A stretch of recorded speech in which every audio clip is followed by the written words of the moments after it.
सरिता अपने 2 बच्चों के साथ मायके में रहती थी क्योंकि उसका पति मर चुका था। दिवाली की रात को उसका भाई राजेश और भाभी दीपा अपने बच्चे को लेकर बाजार गए और हजारों की शॉपिंग करके आए। जब वो घर लौटे तो सरिता ने भाई से कहा कि मुझे 1000 रुपये चाहिए, बच्चे के जूते टूटे हुए हैं और कल दिवाली है। तो भाई ने कहा, मेरे पास जो पैसे थे वो मैं खर्च कर आया हूँ। दिवाली के दिन सारे बच्चे नए कपड़े पहनकर त्योहार मना रहे थे और सरिता के बच्चे पुराने कपड़े पहने उदास बैठे थे। सरिता ने बच्चों को पूजा के लिए मंदिर भेजा तो बच्चे उन पर हंसने लगे और जब वो घर लौटे तो सामने उसकी भैया भाभी 1000 रुपये चाहिए। बच्चों के जूते टूट गए हैं, कल दिवाली है, कपड़ों का तो जैसे तैसे गुजारा कर लूंगी, बच्चे पुराने ही पहन लेंगे, लेकिन टूटे हुए जूते और कपड़े कैसे पहनेंगे? मुझे 1000 रुपये दे दीजिए ताकि मैं बच्चों के नए जूते खरीद सकूं। सरिता ने बहुत विनती के साथ अपने भाई राजेश के सामने 1000 के लिए हाथ जोड़े तो राजेश के माथे पर बल पड़ गया। वह चीढ़कर बोला कि मेरे पास जो पैसे थे वो मैं खर्च कराया हूँ। तुम्हें पता है तो मैं अभी अभी बच्चों को शॉपिंग करवा कर लौटा हूँ। मेरे पास तो 1 रुपया भी नहीं बचा। जो जूते टूटे हुए हैं उन्हीं को ठीक करवा कर पहना दो, वरना मैं दीपा से कह देता हूँ वह हमारे बच्चे के पुराने जूते तुम्हारे बच्चे को दे देगी। वैसे भी तुम्हारे बच्चे के नए जूते मेरे बच्चे के पुराने जूते ज्यादा कीमती और महंगे होते हैं। राजेश के स्वर में घमंड और बेरुखी साफ झलक रही थी। सरिता ने सिर झुका लिया, उसके होठ कांप रहे थे मगर उसने कोई जवाब न दिया। वह फौरन वहां से पलट आई, इस डर से कि कहीं उसकी आंखों में आने वाले आंसू उसका भाई या भाभी न देख ले। उसके साथ कदम भारी हो चुके थे और दिल सीने में ऐसे धड़क रहा था जैसे हर धड़कन के साथ कोई उम्मीद टूट रही है। उसके बच्चे की यह हालत कभी न होती अगर उसका पति जिंदा होता, लेकिन किस्मत का खेल था कि उसका पति उसे अकेला छोड़कर इस दुनिया से जा चुका था और उसे अपने दोनों बच्चों के साथ मायके में रहना पड़ता था। आज दिवाली की पूर्व संध्या थी। बाहर गलियों में रौनक थी, हर तरफ रोशनी यहाँ चमक रही थी और लोगों की खुशियों की आवाजें गूंज रही थी। कहीं बच्चे की हंसी थी तो कहीं पटाखों की आवाज, लेकिन इस घर के एक कमरे में अंधेरा और खामोशी बसी हुई थी। राजेश और उसकी पत्नी दीपा अपने बच्चों को लेकर मार्केट गए थे और बच्चों को पसंद के मुताबिक महंगी शॉपिंग करके वापस आए थे। बड़े बड़े शॉपिंग बैग्स उनके हाथों में थे जिनमें कीमती कपड़े, जूते और खिलौने भरे हुए थे। उनके बच्चे के चेहरे पर खुशी साफ नजर आ रही थी। वो अपने नए कपड़े और जूतों को बार बार निकाल कर देख रहे थे, लेकिन इसी घर में रहने वाली सरिता के पास अपने बच्चे के लिए 1000 रुपये तक का न थे। यह सोचकर उसका दिल टूट रहा था। आंसू पलकों से गिरकर गालों पर बहने लगे। वह अपने कमरे में आई और दरवाजा बंद करके सिसकती के रोने लगी। उसका रोना धीरे धीरे तेज होता गया, जैसे वर्षों का दुख आज आंसू के रूप में बह रहा था। कमरा छोटा सा था, दीवारों में नमी के निशान थे और एक कोने में पुरानी सी अलमारी रखी थी। 2 खाटें बिछी हुई थी जिन पर उसके दोनों बच्चे लेटे हुए थे। वे सोते बने हुए थे ताकि हालांकि दोनों ही जाग रहे थे और अपनी गरीबी से पूरी तरह परिचित थे। उन्होंने अपनी माँ की सिसकियां सुनी तो उनके मासूम दिल को दुख से भर गया। वे एक दूसरे की तरफ देखने लगे जैसे खामोशी से कोई फैसला कर रहे हो। जब उन्होंने देखा कि सरिता की सिसकियां रुकने का नाम नहीं ले रही है तो दोनों ही अपनी अपनी खाट के उठे और धीरे धीरे माँ के पास आकर बैठ गए। उनके कदमों में हिचकिचाहट थी और आंखों में आंसू तैर रहे थे। एक बच्चे ने हिम्मत करके माँ के कंधे पर हाथ रखा और धीरे से बोला, हमें माफ कर दो माँ, हमने जूते की मांग की। अब से हम नंगे पांव ही घूमेंगे, लेकिन आपसे कभी कोई नहीं मांगेंगे। बस आप इस तरह न रोए। दूसरे बच्चे ने विरोधी हुई आवाज में ही बात दोहराई और माँ के हाथों को थाम लिया। बच्चे के मासूम स्वर में छुपी हुई बेबसी ने सरिता का दिल चीर कर रख दिया। उसने अब फौरन दोनों बच्चों को अपने सीने से लगा लिया, जैसे उन्हें दुनिया के हर दुख से बचाने चाहती हो।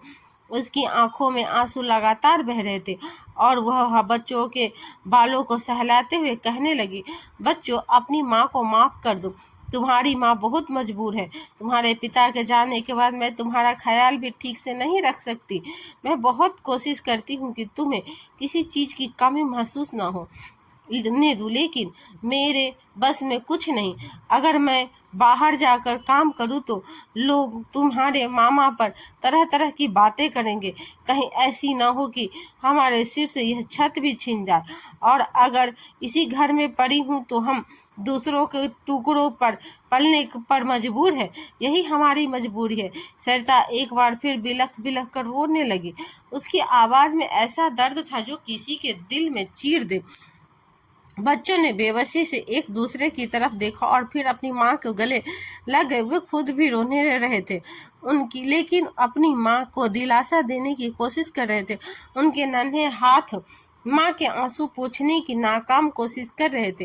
कमरे में तीनों की सिसकियाँ की आवाज़ गुंज रही थी। बाहर त्योहार की खुशियाँ और अंदर गरीबी और बेबसी का शोक। सरिता के दिल में एक ही ख्याल बार बार आ रहा था कि काश उसका पति जिंदा होता तो आज उसके बच्चे इस तरह वंचित न होते। वह अपने बच्चों के चेहरे को देखती तो और भी टूट जाती। बच्चों ने भी दिल ही दिल में फैसला कर लिया था कि वे कभी अपनी माँ से कोई इच्छा जाहिर नहीं करेंगे। उनकी मासूम इच्छाएं वक्त से पहले ही दम तोड़ चुकी थी। उसने अपने आंसू पोंछे और दिल को मजबूत करने की कोशिश की। वह जानती थी कि अगर वह खुद ही टूट जाएगी तो उनके बच्चों का सहारा कौन देगा। उसने धीरे से दोनों बच्चों को खाट पर लिटाया और उनके सिरों पर हाथ फेरते हुए उन्हें सोने को कहा। बच्चे थके हुए थे और रोते रोते कब आंख लग गई उन्हें खुद भी पता न चला। सरिता कुछ देर उन्हें देखती रही। उनके मासूम चेहरों पर फैली बेबसी ने उसके दिल में एक नई चुभन पैदा कर दी और वह धीरे से उठी और अलमारी की तरफ बढ़ी। अलमारी खोली तो उसमें कुछ पुराने कपड़े तह किए हुए थे रखे थे। उसने एक एक करके सब कपड़े निकाले और ध्यान से देखने लगी कि कौन सा सूट सबसे बेहतर है जो पहनाया जाए, जो कल त्योहार के दिन बच्चों को पहना सके। बड़ी मुश्किल से उसे 2 सूट ऐसे मिले जो थोड़े कम खराब थे। हालांकि उनका रंग फीका पड़ चुका था और कपड़ा भी जगह जगह से घिस चुका था, मगर फिर भी वही उनके बच्चों के लिए सबसे अच्छे थे। उसने इन कपड़ों को झाड़ा और अपने आंचल से साफ किया, जैसे इसमें से कोई चमक पैदा करनी चाहती हो। फिर उसने इस्त्री उठाई और दालान की तरफ चल दी। दालान में रोशनी फैली हुई थी। राजेश और दीपा अपने बच्चों के साथ बैठे हंसी मजाक कर रहे थे। उनकी हंसी पूरे घर में गूंज रही थी और महंगे कपड़े की खुशबू हवा में फैली हुई थी। सरिता खामोशी से एक कोने में जाकर बैठ गई और कपड़े इस्त्री करने लगी। उसके हाथों की हरकत में एक अजीब सी गंभीरता थी, जैसे वह सिर्फ कपड़े नहीं बल्कि अपने बच्चों की खुशियों को सीधा करने की कोशिश कर रही हो। वह बार बार कपड़े पर हाथ फेरती और फिर इस्त्री चलाती, जैसे हर सिलवट के साथ अपनी गरीबी को भी मिटाना चाहती हो। इस दौरान दीपा का बेटा गौरव बाहर आया। उसने सरिता को देखा और हैरानी से बोला, बुआ क्या कर रही हो? सरिता ने एक पल के लिए रुककर उसकी और तरफ देखा और हल्की सी मुस्कुराहट लाने की कोशिश करते हुए बोली, बेटा मैं अपने बच्चों के कपड़े इस्त्री कर रही हूँ। कल त्योहार है न, इसीलिए चाहती हूँ कि वे साफ सुथरे कपड़े पहने। गौरव ने आगे बढ़कर कपड़ों को ध्यान से देखा और बोला, अच्छा ये कपड़े पहनेंगे? वो सरिता ने धीरे से जवाब दिया, हाँ बेटा यही पहनेंगे। गौरव के चेहरे पर अजीब सा भाव उभरा। उसकी आंखों में जलन की एक झलक थी। हालांकि उसके अपने कपड़े बहुत कीमती और सुंदर थे, मगर इन सादा मगर साफ कपड़ों में एक अपनायत थी जो शायद उसे खटक रही थी। वह थोड़ा सा मुंह बना कर बोला, बुआ कपड़े बाद में इस्त्री कर लेना, पहले मेरे लिए शरबत बना दो, मुझे बहुत प्यास लगी है। सरिता ने एक पल के लिए स्त्री की तरफ देखा फिर बच्चे के कपड़ों को सावधानी से साइड कर रखा और बोली, अच्छा बेटा, अभी बना देती हूँ। वह फौरन उठकर रसोई की तरफ चली गई। उसके जाते ही गौरव के चेहरे पर एक शरारती मुस्कान आ गई। उसने इधर उधर देखी कि कोई उसे देख तो नहीं रहा। फिर धीरे से इस्त्री उठाई और कपड़ों पर रख दी। कुछ पलों में कपड़े जलने की बू फैल गई। कपड़े काले होने लगे और उसमें छेद पड़ गए। गौरव ने जल्दी से इस्त्री एक तरफ रखी और ऐसे बन गए जैसे कुछ हुआ ही न हो। अब सरिता शरबत बनाकर वापस आई तो उसकी नजर जैसे ही कपड़ों पर पड़ी वह सुन्न रह गई। उसके हाथ में गिलास छूटते छूटते बचा। वह दौड़कर कपड़ों के पास आई और उन्हें उठाकर देखने लगी। कपड़े बुरी तरह जल चुके थे। उनकी आंखों में आंसू भरे और दिल जैसे किसी ने मुट्ठी से जकड़ लिया हो। उसने बेबसी से इधर उधर देखा, फिर राजेश और दीपा के पास जाकर बोली, भैया, ये कपड़े जल गए हैं, अभी मैंने इस्त्री किए थे और गौरव यहाँ था। उसकी बात पूरी भी न हुई थी कि दीपा ने तीखे स्वर में कहा, हमारे बच्चे पर इल्जाम मत लगाओ, आपने काम खुद संभाल कर नहीं आता और दोष हमारे बच्चे पर निकाल रही हो। राजेश ने बेरुखी से स्वर में कहा, बस करो सरिता, इतना सी बात पर वहाँ हंगामा कर रही हो। अगर कपड़े जल गए हैं तो कोई आसमान नहीं टूट पड़ा। दीपा अलमारी से कुछ पुराने कपड़े निकालने लगी, मगर फिर अचानक रुक गई और बोली, नहीं, ये भी नहीं दे सकती, मेरे अपने बच्चे के काम आएंगे। सरिता चुप खड़ी रही। उसके पास कहने को कुछ न था। वह धीरे से वापस अपने कमरे में आ गई और जलते हुए कपड़े को देखकर रोने लगी, मगर उसने बच्चों को जगाया नहीं। अगली सुबह त्योहार का दिन आया। पूरा मोहल्ला खुशियों से डूबा हुआ था। नए बच्चे नए कपड़े पहनकर खुशी से झूम रहे थे। हर तरफ हंसी और मुस्कुराहटें थी। सरिता ने अपने बच्चों को वहीं जले हुए कपड़े और पुराने कपड़े पहनाए जो अब मुश्किल से पहनने के काबिल रह गए थे। बच्चों ने कुछ न कहा, मगर उसकी आंखों में उदासी साफ झलक रही थी। वो माँ का दिल और कहीं नहीं दुखाना चाहते थे। जब वो मंदिर की ओर गए तो रास्ते में दूसरे बच्चों ने उन्हें देखा और हंसने लगा। किसी ने कहा, देखो इनके कपड़े कैसे हैं, और किसी ने मजाक उड़ाया कि ये त्योहार मनाने आए हैं।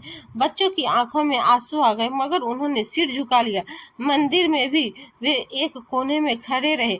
पूजा के दौरान भी उनके दिल भारी थे।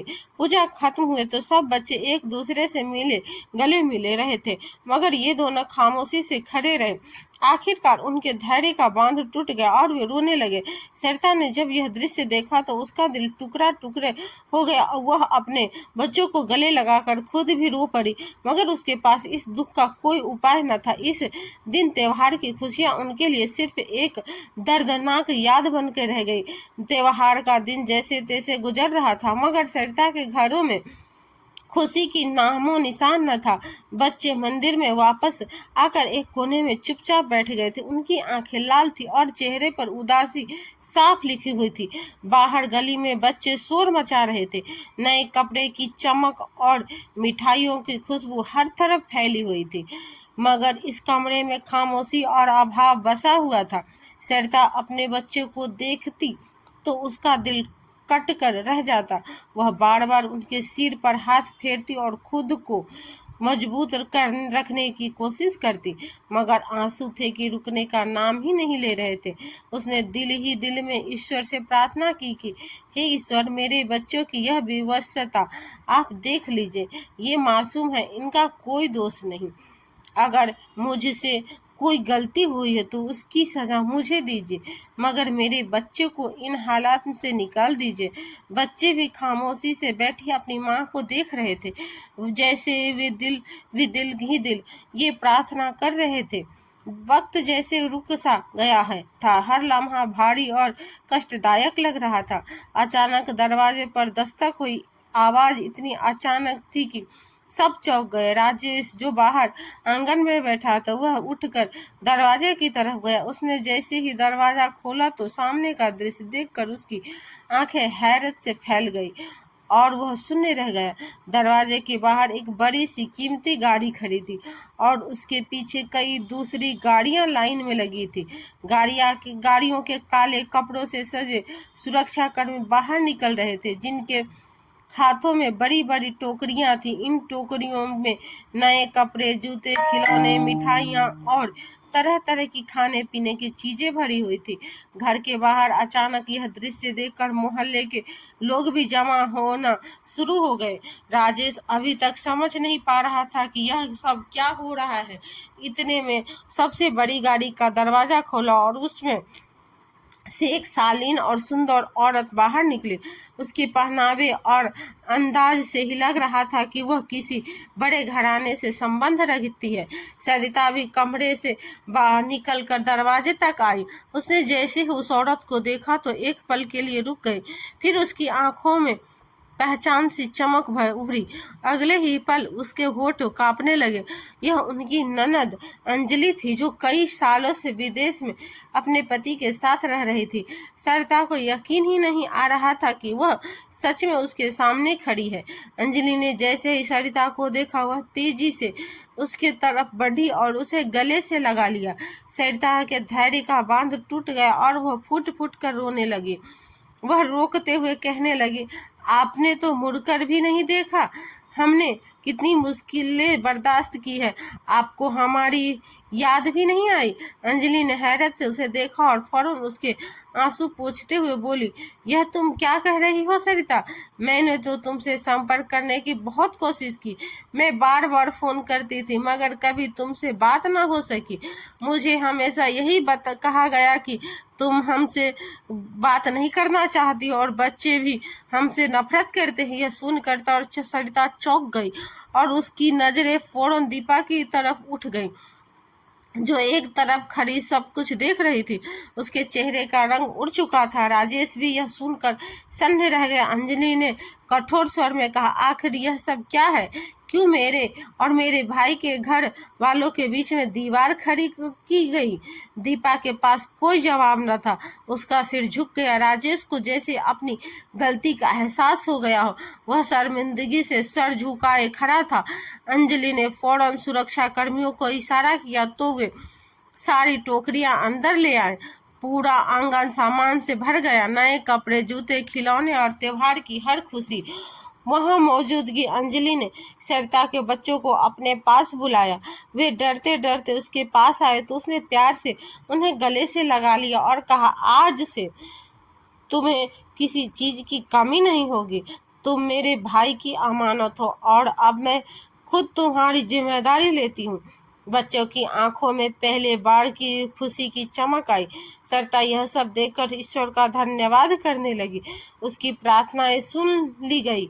राजेश अपनी जगह खड़ा अपनी पत्नी के व्यवहार पर बहुत शर्मिंदा था और उसे अपनी गलतियों का गहराई से एहसास हो रहा था। उस दिन त्योहार की खुशियां वाकई इस घर में वापस आ गई थी और सरिता के बच्चे के चेहरे पर वह मुस्कुराहट लौट आई थी जिसका वे बरसों से इंतजार कर रहे थे। अंजलि जब अंदर आई तो उसने सरिता और उसके बच्चों के हालात को करीब से देखा तो एक पल के लिए उसके कदम जैसे जमीन में जम गए। कमरे की नमी वाली दीवारें, पुराने फटे बिस्तर, बच्चों के जले हुए और पुराने कपड़े, उनके मासूम चेहरों पर छपी हुई बेबसी देखकर उसका दिल भर आया। उसे यकीन ही नहीं आ रहा था कि उसने अपने भाई के घर में उसकी भाभी और भतीजे इस हाल में जिंदगी भर गुजार रहे थे। उसकी आंखों में आंसू आ गए। वह बेबसी से सरिता के पास बैठी उसका हाथ थामने लगी। सरिता की हालत देखकर वह बहुत दुखी हो गई। उसने प्यार से कहा कि तुमने यह सब अकेले कैसे बर्दाश्त किया? मुझे कोई नहीं बताए। सरिता रोते हुए यह बस यही कह रह सकी कि उसे कभी मौका ही नहीं दिया गया।